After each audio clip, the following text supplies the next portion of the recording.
they're just doing it because maybe they want to bridge into something, looking at your journey? No, that's not true. Most people who do BSc, they love it. BSc is a brilliant degree because even at this stage I am now with my achievements, which we're going to touch on, is the BSc factor, which is being dominant more than the pharmacy. Yes, the pharmacy is also playing a role, but this BSc foundation is dominant, especially when it comes to research, in all honesty. So some people do BSc out of love. They are those who do it because they want to use it as a bridging course, but they have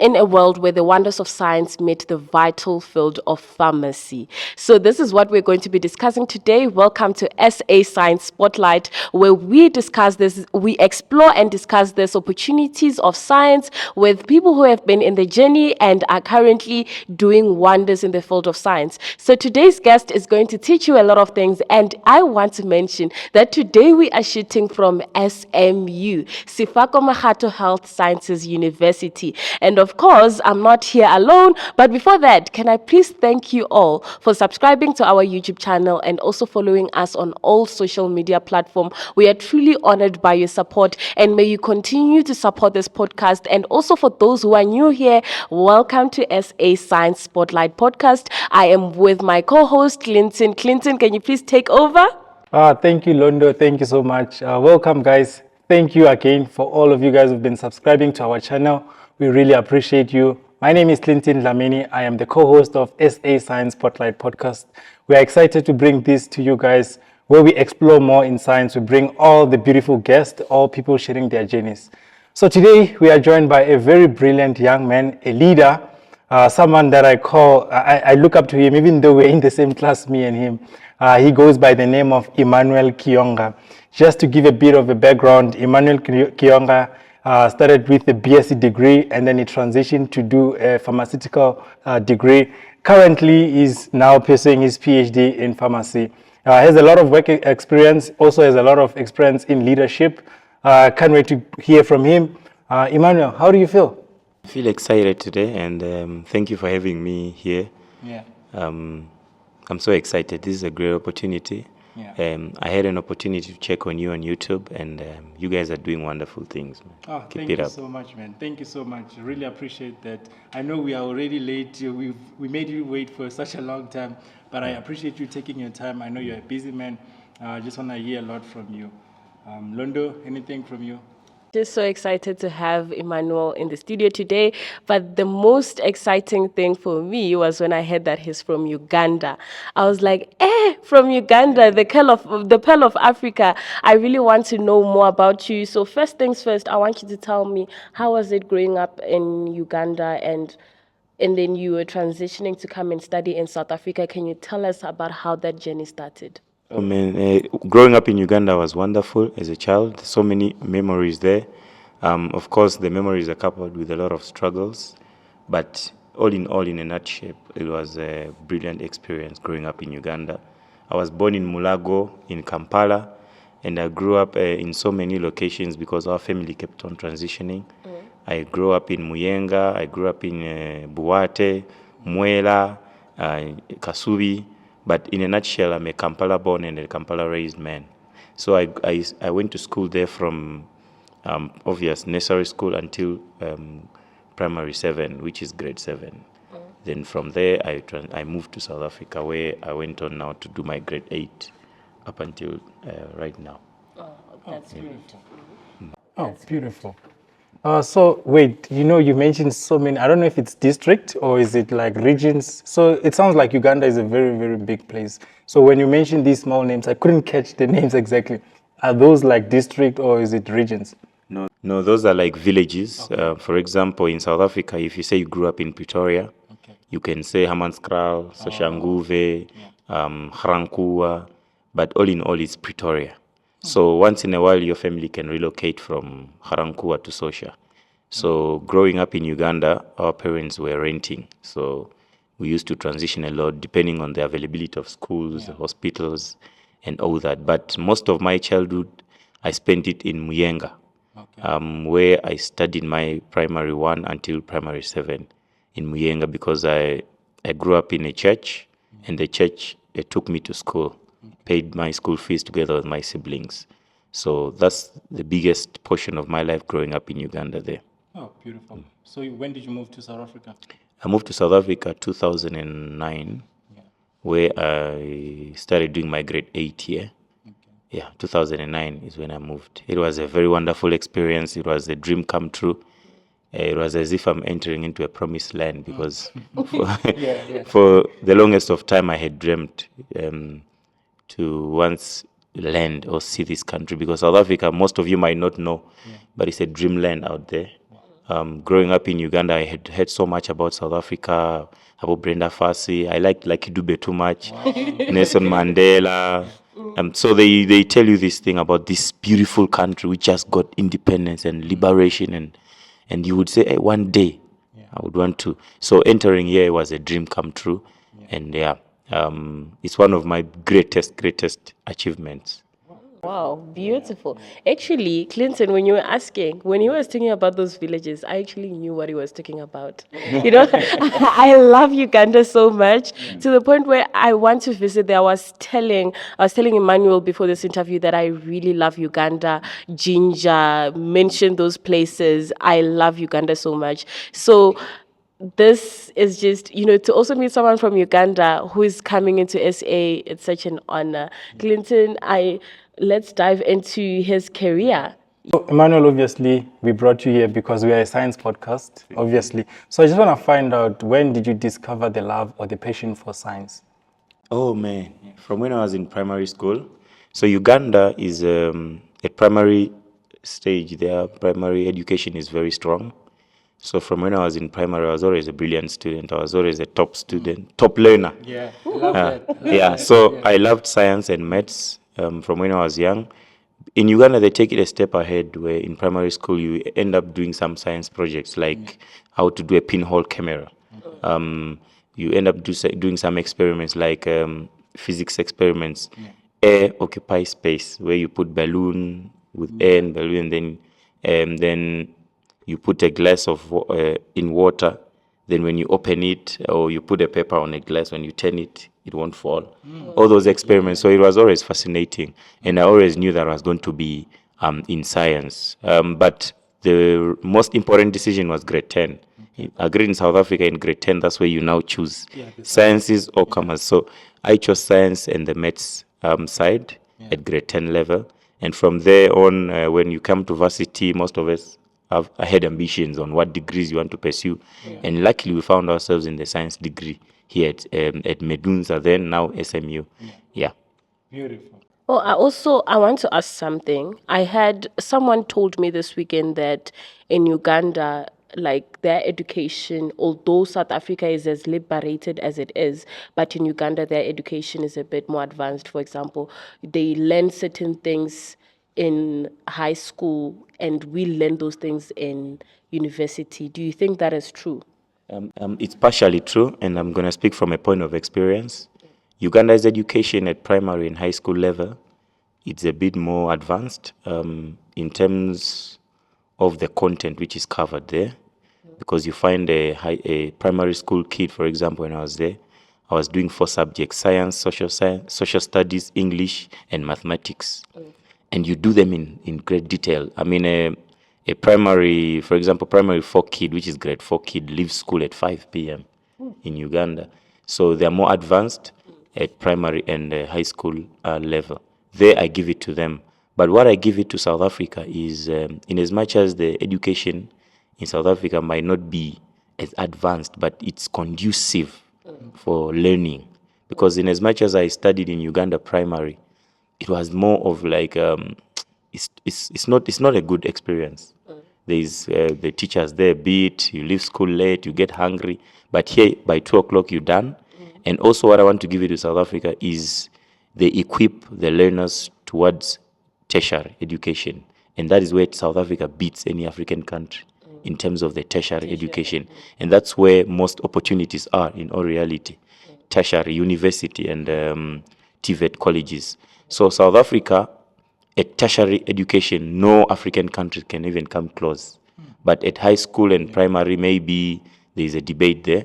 But South Africa is also getting there because I looked at a question paper of a senior 6 final exams in Uganda, and I compared them to metric paper. There was really not much of a difference. So yeah, it's that's why I said it's partially. It could be true, it could not be true. So Uganda education has some advantages and disadvantages.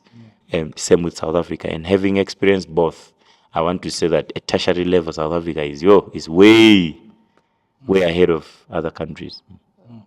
So you actually completed a Bachelor of Sciences degree, and then you went on to complete a Bachelor of Pharmacy degree. And actually, I told a friend of mine, and I was like, I'm interviewing this person, and they're like, oh my God, some people love to study. Some people love to study. So how was it, and what led to that decision of actually going from Bachelor of Sciences to now pharmacy? The main important factor which contributed to that was age. You do your BSc degree, you realize you're still young. You know? When I completed my BSc degree, I was 20 years old. 20? Yeah, because I came here at the age of 17, and I completed at 20.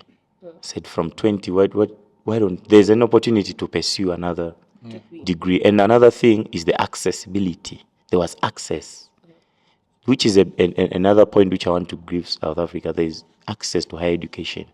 So there was an opening. And then I said, why don't I take it from pharmacy? It's just 4 years. Yeah. But most importantly as well is the passion which I had from a young age. As you know, that most students that come to do BSc, most of them might have other careers which they want to pursue, and they can do BSc as maybe a bridging course. Others do it out of passion, but then they also feel to add other qualifications, which is no harm. So those were the main motivators. I saw an opportunity to pursue pharmacy because it was going to give me access to the pharmaceutical industry, which I was always targeting.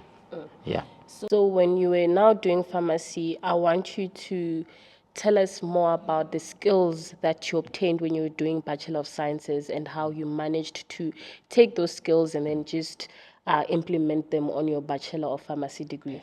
It's a brilliant question because BSc is a degree of extreme hard work, in contrast to pharmacy, because in BSc things are really hard. BSc is one of the hardest degrees because you have 2 semesters, and in those semesters you have almost 5 modules per semester, and you must write tests, you must write exams, you must attend lectures. So pharmacy is different because in pharmacies they use what we call a PBL, problem-based learning, where the lecturer does not have to come and give you knowledge. You as a student have to go and look for your own knowledge, come back, and then we discuss. So it's problem-based learning. They give you a problem and then you solve it. So taking the experience of BSc in pharmacy, I found pharmacy a bit relaxing because I have more time, I have more freedom compared to BSc. So that's why I managed to finish my pharmacy in record time, because I found it less of a challenge compared to BSc actually, in all honesty. Yeah. Okay, so wait, you mentioned you did straight 3 years BSc and then you went to pharmacy. Yes. I have this question that I find it, I don't know, I'm doing BSc now, obviously I'm doing my PhD. Yeah. Would you say that most people who are doing BSc, they actually don't want to do BSc, they're just doing it because maybe they want to bridge into something, looking at your journey? Not true. Most people who do BSc, they love it. BSc is a brilliant degree. Because even at this stage I am now with my achievements, which we're going to touch on, is the BSc factor, which is being dominant more than the pharmacy. Yes, the pharmacy is also playing a role, but this BSc foundation is dominant, especially when it comes to research, in all honesty. So some people do BSc out of love. There are those who do it because they want to use it as a bridging course, but there are few. But the majority of people who do BSc, they are scientists from high school. They love science. and then they come here, they find themselves in science. Yes, we don't want to neglect those who use it as a bridging course because they are there, but they are few, and we must not focus on them really. We must focus on these ones who did it out of passion, because it's a brilliant qualification. And by the way, so many people are making it out there from this qualification. Beautiful. So looking at doing BSc for 3 years now in pharmacy, do you think there's a connection between BSc and pharmacy? Actually, what did you major in? Your BSc was majoring in which field? I did BSc in occupational and environmental health. The main subjects there was physiology and psychology. Yeah. The interlink and connection between BSc, because in first year you do chemistry, obvious, chemistry, biology, maths, English, and psychology.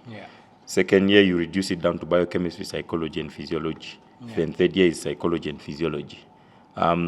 If you can check all those modules, they somehow have a link in pharmacy. Some people have a wrong perception of pharmacy. They think pharmacy is chemistry.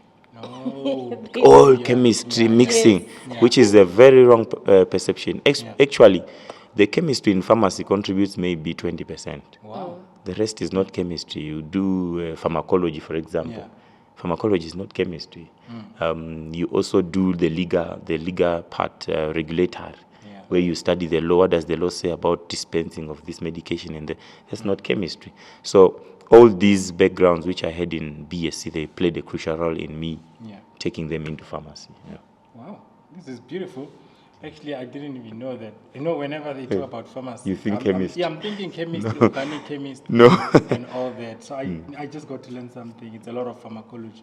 So pharmacology is like studying how drugs work, how to dispense all that. Yeah, how drugs work, really, not dispensing, but how the drug works, mechanism of action.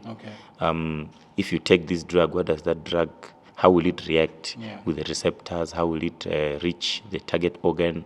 It's the side effects it can cause. You also study drug-to-drug interactions, because sometimes you can take Panado with Disprin. If you take them together, they can interrupt and be harmful to the patient. So it's a whole lot, but in summary, it's more of the drug, the class of the drug, which class does it fall in, how does this drug work, and what effect does this drug give. That's pharmacology in a nutshell. No, I'm actually doing pharmacology as a module this year, right? Wow. So the biggest, when apparently when people write prescriptions, they don't know the name of the medication, so they just go like. So I'm going to ask you, spot on. Do you know the medication you prescribe? Like, do you write the full name, or you just? So that's where pharmacists are very important, because if you look at the debate out there, most people can ask, why do pharmacists get so highly paid? They just stand behind the counter. Actually, it's the knowledge of the drugs which makes us distinct, because we are called the custodians of medicine. So we know the drug in and out. So we don't just know the name of the drug. We can know the generic and the brand name. For example, Panado is the brand, but the drug is paracetamol. That's the drug. So we pharmacists, we ought to know both, because a nurse can write Panado 2 times a day, and then another doctor can write paracetamol. As a pharmacist, I must be able to say, no, paracetamol and Panado is the same thing. For example, Disprin and aspirin, almost the same thing. So we do know the drugs, we do know how they work, we also know their names, we know their, like, what do they have in common. Yeah, because some drugs are the same, but they're just branded differently. Someone makes Panado, another one makes Calpol, another one makes... so it's the same. And people don't even know they're the same. People don't know. They It's don't just know. brand, So actually, the owner of the paracetamol, the inventor, he benefits from all these brand names, because the drug is paracetamol. These others are just brands. So when comparing BSc and pharmacy, I remember you did say that BSc is the hardest degree ever. What are some of the challenges you had during your BSc? And looking at pharmacy, are there any challenges comparing also the two? No, BSc, one of the challenges is a 3-year degree. So everything is squeezed in 3 years. So it seems as if it's rushed. And sometimes it's a challenge. The other challenge is BSc doesn't come with an honors. the 3 years, you must apply honors separately. Yeah. But pharmacy, after 4 years, you just go straight to masters because it comes with an honors. Another challenge in BSc is, since it's a science degree, there's always limited resources. Okay. And because also there's so many students who are doing it, unlike pharmacy, they're a bit few. Yeah. You end up competing for resources in BSc. So those were the main challenges Yeah. in BSc. In pharmacy, is very open. There's a lot of lecture hall to student interaction. Okay. It's very easy to approach a lecturer, and unlike in BSc, yeah. Makes sense. So if I were to make you choose between two, would you choose a Bachelor of Sciences or a Bachelor of Pharmacy? Putting me in a tight corner. No, I won't choose any. Yeah. Both. I'm not regretting any of them. Okay. I'm very proud that I did a BSc. I'm very proud that I did a pharmacy. I would never choose one over the other because both of them are playing a critical role in my life today. This is nice. Not so many people speak like you, especially with the BSc. A lot of people, let's say they did a BSc and then they switch to medicine, they never mention anything about BSc. No, it's the mentality and the culture which in our days when we were still young, which people wanted to create as if BSc is much of a lesser degree. But when you are too knowledgeable and you reach that level of academia, you start to realize that no, there's not really much of a every degree is important. I mean, there are many BSc degree graduates that are doing way better than medicine or pharmacy graduates as we speak today. Nice. Okay, now I'm going to dive into something that is also interesting about Emmanuel, is that he was the chairperson of School of Science and Technology in 2016. I'm like, wow, how did you manage to do that, and what are some of the things that you did when you were playing that role? That's one of my greatest leadership positions in my life, when I was the chairperson of the School of Science and Technology. I remember this man when we were classmates. He knows that immediately we arrived, I became a class rep. Exactly. And I was a class rep of everything. All the modules, I'm the class rep. I was everywhere. I was just very vibrant. So my becoming chairperson was something which had to happen eventually. So I was part of the transitional SRC, which was appointed by council, where hundreds of names of students were submitted. And then the council of the university had to choose a group of 15 students. So on those 15, we were all equal because we're all transitional SRC members. Then my colleagues asked me, which position do you want? My party, which then was the ANC Youth League, had opted that I become the president. Then I said, no, I don't want to be the president. I want SST because I had so much interest in the school. There are so many things we had to change. One of them was the changing of the names. We changed the name. It used to be Pathology and Preclinical Sciences. Yes, I remember. We changed it to the School of Science and Technology. Oh, really? Yeah, we also played, this one I'm not proud of it, but somehow I'm also proud because we removed through demonstrations and all those, we managed to unseat the dean. Because the dean, we believed then, not to say I have anything on the dean, but we believed then that there was not so much passion put into the school. So we had to unseat the dean. For example, a simple thing like the BSc Gala dinner for final years. I went to him and I told him, I want to host the first gala dinner. We never had a gala dinner for final years. And he said, no, it's not possible. There's no money. Then we said, okay, he doesn't believe in us. We unset him.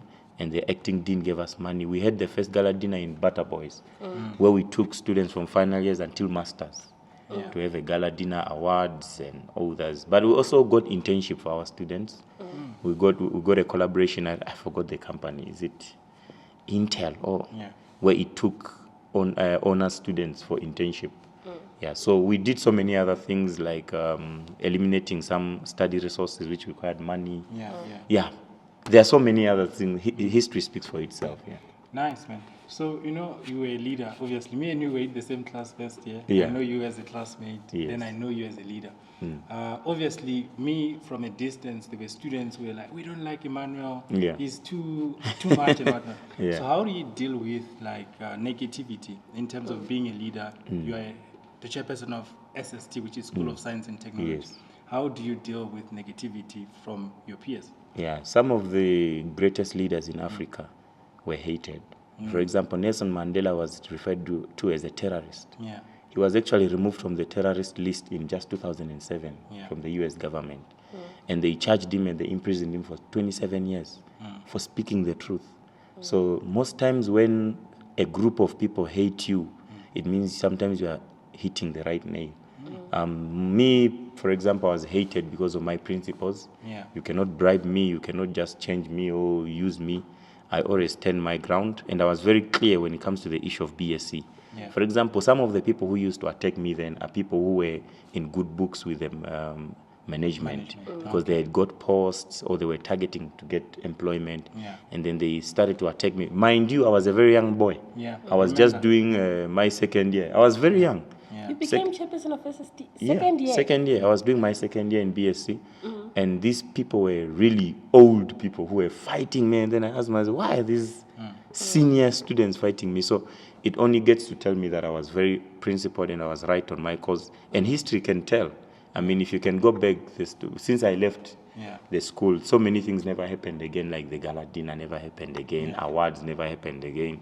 So I was hated for the right thing, but it's not everyone who hated me. Majority loved me. I had a lot of support. Yeah. Beautiful. Okay, so Emmanuel, obviously you are a leader yourself. I just have a question. Do you think universities should start initiatives where maybe there's a collaboration between the real world? Like, for example, I know that SMU recently, they took their physics students to NEXA to shape the future leadership, to shape in terms of the science and technology. Do you think universities should start such initiatives? Yes, 100%. In fact, such initiatives are way overdue. Universities should engage in such initiatives because it gives the students exposure and it also opens their eyes to the world out there. Sometimes when you are doing a particular degree or you are in a particular career, you might not know how much influence that your career holds. But if you are exposed out there, you get to see the broader part that your career reaches. And another thing which is very critical is exposing students to such platforms gives them an opportunity to connect. Connecting and what is the English term when you collaborate? It's very critical in the academic world. It gives opportunities to people. It also gives them another eye. Sometimes you just need a second eye to see beyond where you are. So it's very important, and I want to congratulate SMU for taking the students to NEXA. Yeah. Oh, beautiful. Oh, beautiful. Okay, so you are a very proud product of SMU, and recently they hosted an event called Jobs for Billions. So I want you to tell me, what do you think about that event, and do you think it's impactful, and is it what is needed in today's society? Yes. Actually, Jobs for Billion is a very important initiative, and we are very much fortunate to be a part of history, to be that the summit launch of the Jobs for Billion platform was done here at SMU, majorly because the CEO of Jobs for Billions is a millionaire, but he is a former graduate at SMU who did BSc, Munei. So he brought the initiative here out of the love for the institution. So many millionaires were there. It was a 3-day program with so many panelists and millionaire great scientists were there. So many students got job opportunities. I heard that more than 40 students were hired on the spot. And I also heard that so many students got calls, connections to companies, because there were a variety of companies, pharmaceutical companies, tech companies, which attended the Jobs for Billion summit launch. So it's a very critical platform, and it's going to continue happening. It's just that maybe next year it won't be at SMU, it will be somewhere. Yeah, but the aim of that is to expose science students to opportunities and to jobs, jobs for billions. So they are trying to create more than 1 billion jobs across the continent. So that's a very great initiative, and it makes us proud. And I am also rooting for it because I feel as if Africa needs exactly that. It needs more job opportunities. I feel like our young people are really trying out there to get educated. So what is left for us to do is to actually give them those jobs. Okay. So You know, when we talk about pharmacy, the biggest conversation now currently, it's actually talking about traditional medicine as a pharmaceutical strategy to cure diseases and to also find vaccines for a lot of various diseases. Can you please talk more about how it is in how the development of traditional medicine is and what you think should be done to also incorporate traditional medicine into our current healthcare system? Brilliant question. Actually, if you can check, most of the drugs are manufactured from plant materials and from traditional medicines. The medicines which they refer to as Western medicines, they discover them from traditional plants. So it's very much important to take traditional medicines very serious. And I was so impressed when I see that the South African government is trying to recognize those traditional herbalists, because they play a very crucial role in the treatment of diseases. For example, most of us as Africans, we know that at one stage in life we were taking that traditional medication from the gogos and from the old women, and it used to work. So traditional medicines play a role. We just have to find a way to legalize them, to commercialize them, to what do we call it? To use proper channels to produce such medication. In countries like Uganda, you find traditional pharmacies. In so many African countries, someone is having a pharmacy of traditional medicine only. And these things work. I mean, if they work, why don't we regulate them? Why don't we allow them? And why don't we take it a step further, just like we do in Western drugs? So I am for traditional medicines, and for I support it. I just feel like we need to also create more awareness around it, because most people believe that since these tradition, most of them are African medication, there is a very naive and very biased thought in this science field to say they are not tested, they are not, the efficacy is not proven. But with our experiences, we know that these things work. Why don't we come up with strategies to put them into proper, maybe dosage formulations, and synthesize them properly? But of course, those are discussions which involve big corporations like governments, and but we need to start the discussion, and I like the fact that you brought it up. I also like the fact that you mentioned that traditional Western medication actually came from traditional medication. So a lot of things that, you know, I've seen that where I am from, there's a lot of usage of traditional medication. And some even go to claiming that this certain type of herb cures a range of diseases. You find that they find one plant and they're like, it cures hypertension, diabetes, it cures cancer, and all those things. How can we also bring the area of traditional medication into the area of research? Because I feel as much as a lot of it is being discovered, there still needs a lot of research to back the claims that are being said about those kind of medications. That's very much true. And that's where governments and corporations must come in. They must fund research. I mean, if you look at most researchers, the research we do, most of it is not even related to solving African problems. So research and research corporations need to invest and put in money to researchers so that we do this research. You are very much correct. So many of our people rely on traditional medicines. And like I said, they work. We need research funding, we need support. We've got so many brilliant scientists that are ready on standby to work, like you guys. Let the companies bring in the money. Let's do research into this. I would like to just put it in passing. There's a fruit called a jackfruit. And among the awards I've ever won, I won an award after pitching this idea of a jackfruit. The jackfruit is a common fruit like a mango in Uganda, but it helps. It has so many properties, anti-cancer properties, anti-GIT problems properties, but there's not so much studies done on it. But it does work. So I believe governments need to support us. Universities need to come out as well. Yeah. You know, when the Western come, they now take that fruit and they make it their own, and then they produce medications, and then you go spend hundreds of dollars of euros to just buy something that is locally found in your backyard. Yeah. Nice. Speaking of research, Emmanuel is not only known as a leader, you are also known to be big in the research space. You are known for drug formulation. I think I may not pronounce the name proper, but you are known for drug formulations specifically for treating diseases such as breast cancer, which is known as osteoporosis. So what actually motivated you, or what led you to start this initiative to do that specific field of pharmaceutical science? What are some of the motivations that came from that? Also pause a bit there. it's breast cancer and osteo. In the postmenopausal osteoporosis. Oh, it's this. I thought it was osteoporosis only. Wait, what is osteoporosis? Weak bones, weak joints. Okay. Yeah. Okay. Yeah. So yeah, no. Thank you for that question.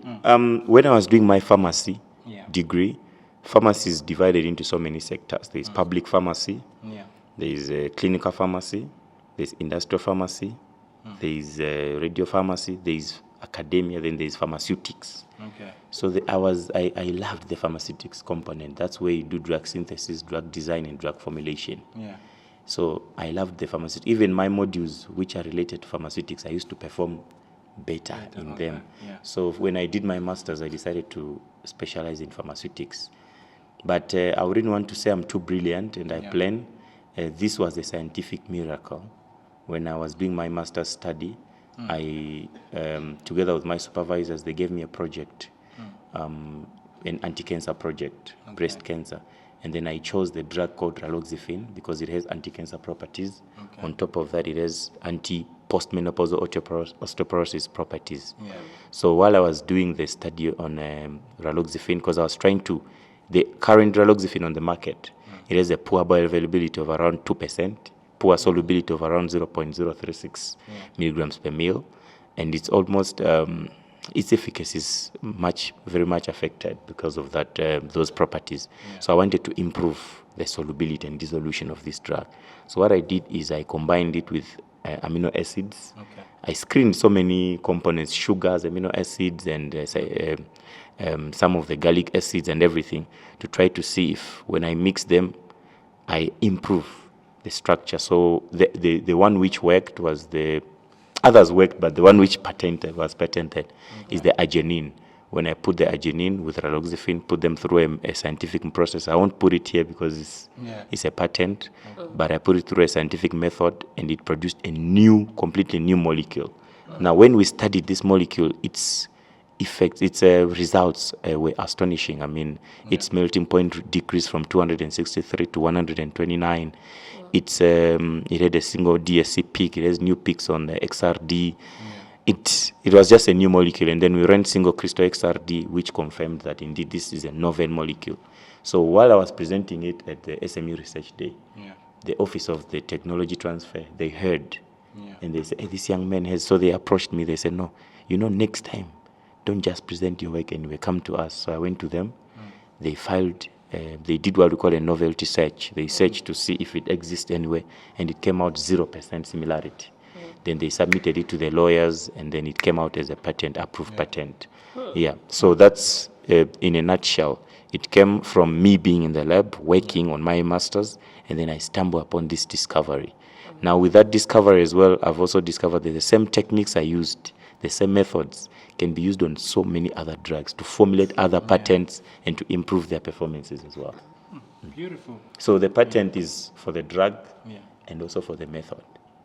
So the method can be also used on other drugs. For example, if Panado is not doing something, we can add arginine to Panado, put it through the method, improve it. So wait, I know that, I think, was it last week, this coming week where we're from, SMU was having entrepreneurship. So did you present anything on that, the same ideas that you have? Or have you ever presented anything? I did win the EDHE. That's the Entrepreneurship of Department of Higher Education. I contested internally, and I won. Then I went on to the regions, and I won. So I'm going to be representing Gauteng on a national on the 21st and 22nd November. You're busy, man. Yeah, You're very busy. yeah. I'm going to be representing Gauteng, and it's the first time SMU has got to win the regionals. So for us, it's an achievement. I believe even the nationals, I have a high chance of winning because of the patent. Yeah. Wait, are you the student they were talking about yesterday? So, as of today's date, it's actually 18 October, right? Yesterday, no, it's 19 October. Yesterday was the 18th of October, and SMU was hosting an event in which they allow young entrepreneurs, they allow students to come in and pitch their ideas. And they also mentioned about a student who's going to be representing EDH. It's me. Yeah, it's him, actually. So I also want to encourage, if you are in a university setting and you have an idea, you have an innovative idea, or you have an innovative something that you did, it's very necessary for you to join those kind of events. Go pitch your idea. Just make sure that when you also do that, you do intellectual property protection to protect your idea. Yes, IP. Yes. And I heard that universities, like higher education, is actually pushing for the development of such structures in universities. So make sure you use, there's also enactors, there's also a lot of variety of things that you can do within the university. So students are always searching out which opportunities are available for me, and the opportunities are right there where you are. Make sure you reach out to the entrepreneurship office at your university. It could open a lot of doors for you, just as Emmanuel has mentioned for himself. So this is a shout out, and this is also a call to also go do that. Prioritize that. Go pitch that innovative idea. You can actually find yourself going very far. Okay? Yeah. So, obviously we've been speaking about your achievements, your career, leadership. I just want to have a question. How do you balance your lifestyle with what you do? How do you balance? Do you even have time for yourself? Do you have time to chill, be with friends, family? Yeah. I do have a lot of time to chill, and I balance my time very well, because remember, when you're a researcher, just like you are doing your PhD, research becomes a part of you. Too much. You can be at home watching a game and something clicks, just like maybe an artist, a musician. Music becomes part of them. You can be chilling with friends and an idea comes for a song. Same thing with research. So research is formed part of my life. It's not true when people think that research is too demanding. Sometimes, just take life as is. Don't be too serious. Usually the greatest ideas come in the most unserious situations. For example, my discovery came, I just stumbled upon it. I had done serious experiments and they yielded nothing. Then while I was just trying something out, then I stumbled. So I do balance my life. I don't segregate research from my life. In fact, research comes second. My personal life is is number one. Nice. Okay, so one thing that you also mentioned, you talked about you coming into South Africa. So can you please tell me, how did you manage to get funding?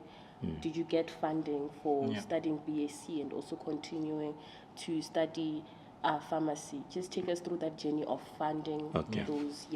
No, so unfortunately, and I think it's important to use this platform to create an awareness. There are so many disadvantages which come to migrant children studying in outside countries like South Africa.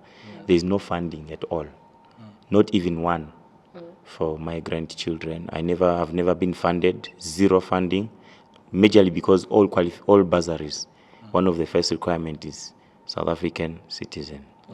So NSFAS, any bursary you can think of, we don't qualify. So how I survived was through merit bursaries. I used to excel. So merit bursaries don't segregate. If you get an average of this much, the university covers your tuition. So I survived through merit bursaries. I also survived through the SRC levy. When I was in the SRC, they paid my tuition. Of course, that's one of the benefits of SRC. And then another advantage is I never stayed on res to cut the costs. I used to travel with the university bus, drops me in town, then go to my place to cut the costs. And I also avoided certain lifestyles, like I don't drink, I don't smoke, I don't party, to cut costs, so that the little money which I have, I can use it to survive. maybe buy airtime. So that's how I managed to survive. But of course, you cannot cover everything. I did end up having historical date, just like any other student, because I did 2 degrees. Historical date, which I'm still paying. Of course, with the new invention, those are now discussions which the university is even involving itself, wanting to clear and all that. But yeah, that's how I managed my fund. I've never been funded, and it's an awareness I'm putting out there using your platform, of course, to say there are so many migrant children that are in need of access to education and funding, but laws and rules restrict them. Sometimes money is there, but someone made a law to say, no, this kind of people must not. Just like in apartheid, when blacks were not allowed to access certain things. And so it's an awareness I would like to put. I'm sure my fellow migrant kids are going to say, he's representing us there. Definitely, we need to do that. Obviously, you're speaking about challenges. For some other students or young kids who are still in high school, primary, who are coming from a bad background, what advice or encouragement would you give them for them to actually achieve or to reach where you are today? Oh my God, that's a very important question. Persistence, resilience, and shutting your ears and from people's opinions. By the way, when I came to university, before I came, I grew up in Sunnyside. They told me people like us, we don't go, they don't take us to university. It was an opinion among the fellow migrants. Us, we don't go to universities. Universities are for citizens. Then I remember when we came, Clinton, 2014, we came, we're picking up that stadium. We came by faith. So resilience, persistence, and believing in yourself. If you have an idea or a dream, don't look for opinions, just go for it. Even my patent, this one, the drug, not so many people believed in it. I took the leap of faith to say, take it to Single Christ. Take it, see. And it worked. So people out there, believe in yourself, be resilient, be persistent, and most importantly, disciplined. There are certain things which we sacrifice. For example, it's very difficult to find me at a party or at a, what do they call it, chillers with majitas. So I'm very disciplined. And I keep a consistent schedule. If I say I'm going to do something, I do it. Majorly because I'm very much aware of my background. I've never forgotten where I come from. I've never forgotten, not even in one day have I denied my nationality. Even if sometimes it may seem, not fashionable. So it's very easy to hide. Exactly. But especially now that your accent is... Yes. So I don't hide me. So that keeps me disciplined and keeps me on the goal. So keep yourself ahead, keep yourself focused. Beautiful. Londo, anything? Actually, we have amazing opportunities that we found for you. Guys, SA Science Spotlight Podcast is looking for those opportunities because we want you to excel. We want you to be able to get as many opportunities that you can, so that if you are an aspiring scientist out there, you get those opportunities. Clinton, please just hand me over. I want to give them the benefits.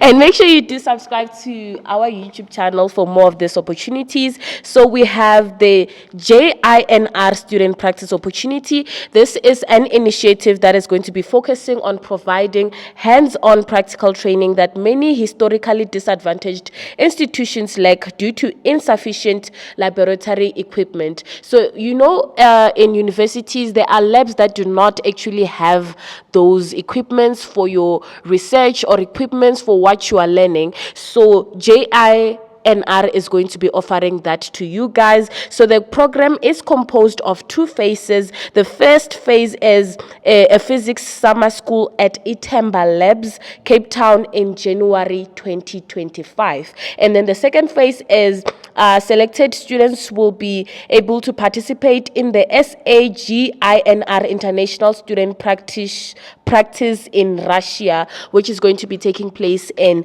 June 2025. So we are going to be encouraging you guys that call in for those proposals. The call in for proposals opened on the 1st October 2024 with an application deadline of the 4th of November 2024. So also Clinton is going to tell you guys more about, we talked about it on the previous episode, that NRF and NSFAS is opened. it. Please tell them more about that. Definitely, guys.